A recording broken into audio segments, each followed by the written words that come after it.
Good morning and welcome to another video by Rideshare UK, the channel that gets under the skin of Uber. Okay, over the weekend now, Uber has been flexing its muscles, obviously with its drivers. The people they've been targeting are drivers with high cancellation rates. I'm not particularly sure what the actual percentage is for you to be classified someone having a high cancellation rate, so I'm not sure on that. But those few clues over the back up in the States over the last 2-3 weeks where they've been doing this, cancelling loads of drivers with high cancellation rate, and that's been more specifically at the airports in America, with drivers with high cancellation rate not being able to work the airport rank or even dropping off at the airport. I mean, I'm not quite sure how that actually works. Right, so with this video, firstly, let's make one thing very clear. There's a difference between acceptance rate and cancellation rate. Acceptance rate is something that when your app blips, if you wish to take it on, you press accept. That is your acceptance rate. Cancellation rate is a bit more different. Cancellation rate is when you've accepted the job and then for whatever reason you decide you don't want to do that job. That is classified as a cancellation rate. Now, I haven't been deactivated over the weekend, and that made me sure that it's not the acceptance rate that's in question. It is the actual cancellation rate.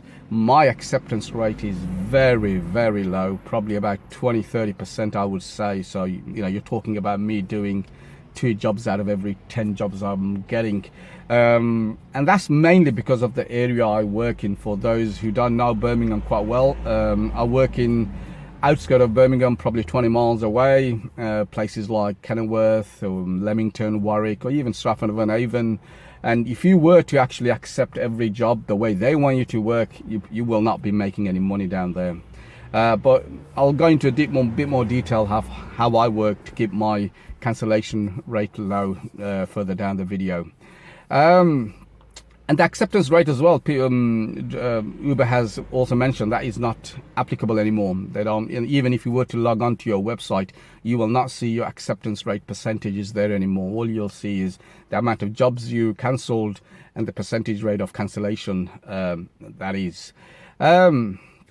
So, some of you might even argue, are the drivers to blame for this? Is Uber actually taking the right step? If you go on Twitter, especially, go to Uber support on Twitter, you'll see loads of riders actually throwing abuse at the Uber support mainly about how the drivers just keep refusing jobs after jobs, and they're getting taxis, and they're waiting for a long time for it. And I mean, you don't even have to go to Uber support. Actually, you could, you'll have passengers that's coming into your car, and the first thing they'll probably say is, I've had 4 or 5 drivers cancelling before I got you, driver. This is really bad. But so you could argue, has Uber got a good argument there? Are the drivers to actually blame for what Uber is currently doing? Because Uber's argument, when they write you an email initially, are saying, look, this is giving a negative effect for both riders, the passengers, and you, the drivers, because they're saying someone else has to run for that job afterwards. And that is somewhat untrue. Because firstly, Uber doesn't give the jobs going to the nearest driver. They've stopped doing that. So to say passenger having a negative effect, is partly your fault, because you are not actually giving the nearest driver the nearest job which he is entitled to. So you have Uber right now is playing a system where it's managing and controlling how much a driver actually earns. It doesn't really care about the driver, the riders, as it tries to perceive it is. They're saying to you, you're an independent contractor. You have the freedom to work when you want and where you want to work. But somehow you also penalizes you for choosing what job you want, and also where the actual jobs takes you to. You are not allowed to choose that. You're hiding the destination of where the actual passenger wants to go, and there's no real reason for that. Studies over time has shown that if you were to show the destination to the driver, it actually improves the rider and the driver experience itself, but somehow they still refuse to do that. So how is a driver to be blamed for this? The same problems applies with passengers themselves. They are actually spoiled to the root in this. You drive 2 meters down the road the wrong way to turn around, they're flipping cancelling on you, which is really bad. In Birmingham, Uber are saying anywhere in Birmingham you could get an Uber within 4 minutes. Passengers can't wait 1 minute. As soon as you drive off to the destination, they're ringing you up or sending you a message saying how long, which is beyond belief. They are actually spoiled rotten. And to say that so if the driver were to cancel that job, there's another driver which is basically probably behind him. So to say that the experience where the riders are getting a bad experience from it, which is false really, because there's a driver that's always round the corner. And so how did Uber penalize its drivers for having a high cancellation rate? And this is evil, cruel.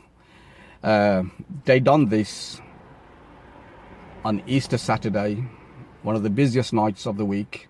They sent them an email, and also at the same time telling them to write back a begging message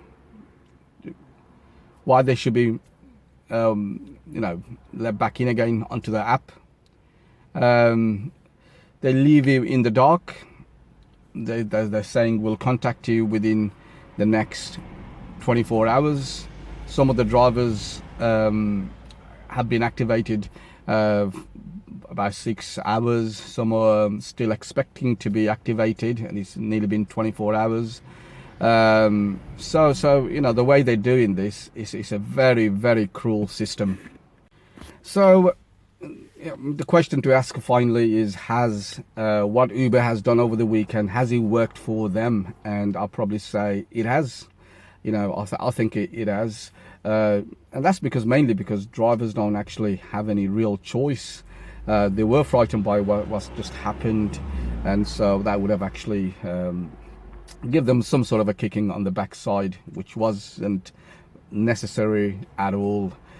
Just quickly before I finish the video, obviously I said earlier on how I work to keep my acceptance level, cancellation levels low, and that's mainly because I've probably done a video about this months ago, because I work on 2 criteria, and the first criteria is I don't run for anything that's over 10 minutes.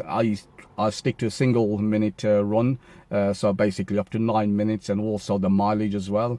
I don't do anything over 2 miles. I just don't believe from where I am and to a job that's over 2 miles, there's not an Uber driver in the middle of me. I think they just want to use me to go around him. If I cancel, they could send him over as well.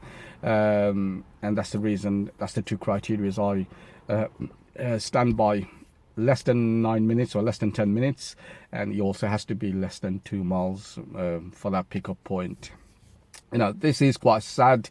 It reminds me of this is like an industrial conveyor belt. Uber treats its drivers, everyone's lining up basically to go on the conveyor belt.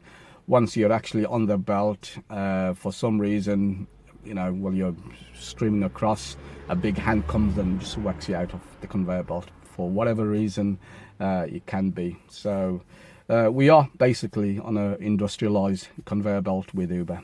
Anyway, I'll talk to you guys some other time. I'll speak to you soon. Bye bye now.